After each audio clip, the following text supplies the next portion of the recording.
Hi, Mama Tree here.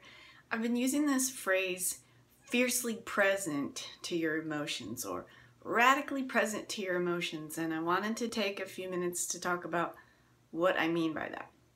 So many of you are aware of the concept of being present. We have really amazing teachers like Eckhart Tolle and a variety of teachers from the Far East who shared with us how to be present in the moment. And when we're present in the moment, we can feel more comfort, more pleasure, more contentment.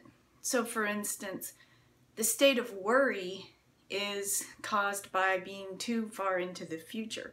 What's going to happen next week? Did I prepare all my materials? Do I have what I need? That's too future oriented. And a lot of sadness and anger is actually the condition of being in the past. The events that made us sad or angry in the past can ripple forward into the present moment. So we can feel a number of low grade, I'll explain that later what I mean by low grade negative emotions because we're either stuck in the future or the past. Whereas right now, I can look out the window. It's a beautiful sunny day. There are birds singing. Right in this moment, I don't feel pain. Right in this moment, I don't feel anger or sadness or worry. And so being present is an amazing tool. It takes a lot of practice, but I know there are literally millions of people in the US alone who are studying and practicing how to be more present.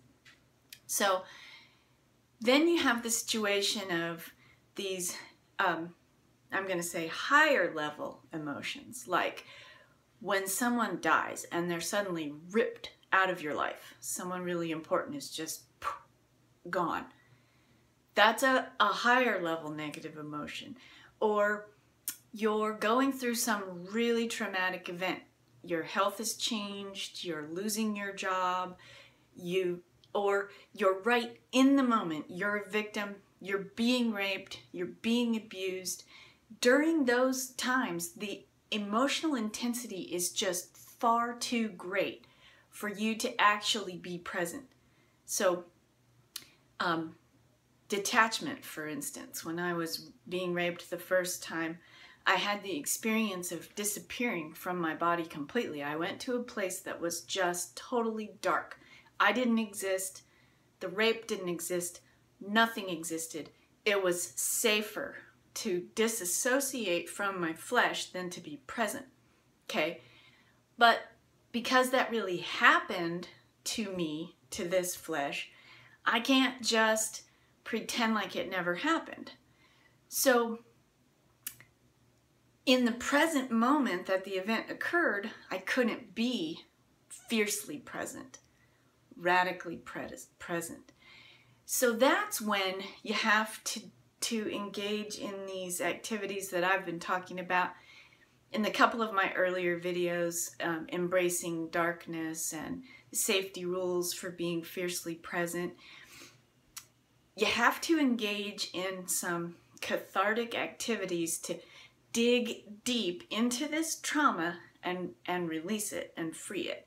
So that's a point in time when instead of being present to the trees and the birds out the window, I have to be present to something that's inside of me, festering, that it came from the past. Is this making sense? I hope this is making sense and that I'm not going too fast.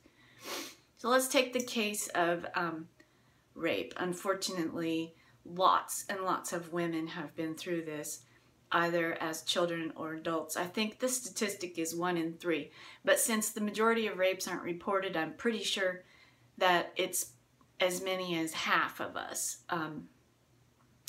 or even more, who have gone through some kind of sexual abuse. And it wasn't safe for us to be angry or sad or broken or whatever we were during the crime. We had to do whatever we had to do to survive. immediately following, depending on the support network we had, it probably was also not safe for us to be where we're at. That's why we go to weekend retreats, or we have women's circles, or we go to therapy. There's a lot of tools and resources. We go and we find the time to dig that open, to sort of pick the scab and go digging around in there and find the nuggets of the pain and let that bleed out. That's what I mean by being fiercely present. Now, there are going to be some things in our lives that are really awful that we can be present to in what I call real time.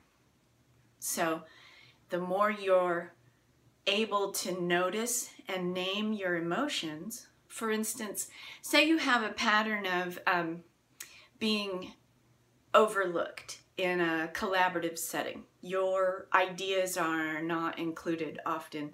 You get spoken over.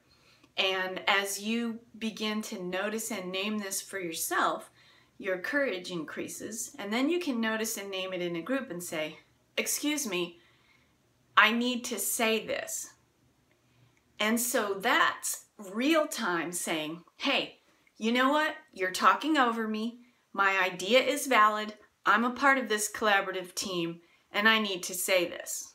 That's when you're real time expressing what's going on and using that emotion as a compass to carry you forward in this collaborative decision-making process, let's say.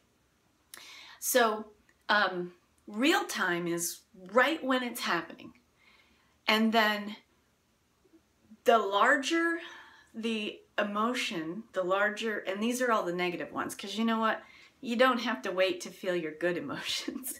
The larger the negative emotion, sometimes the longer we have to wait. So we need to process it in as close to real time as possible. So the more skilled you get in being fiercely present to your emotions, the more you'll start to schedule time, like I've spoken about in some of my earlier videos. You schedule time to dig deep.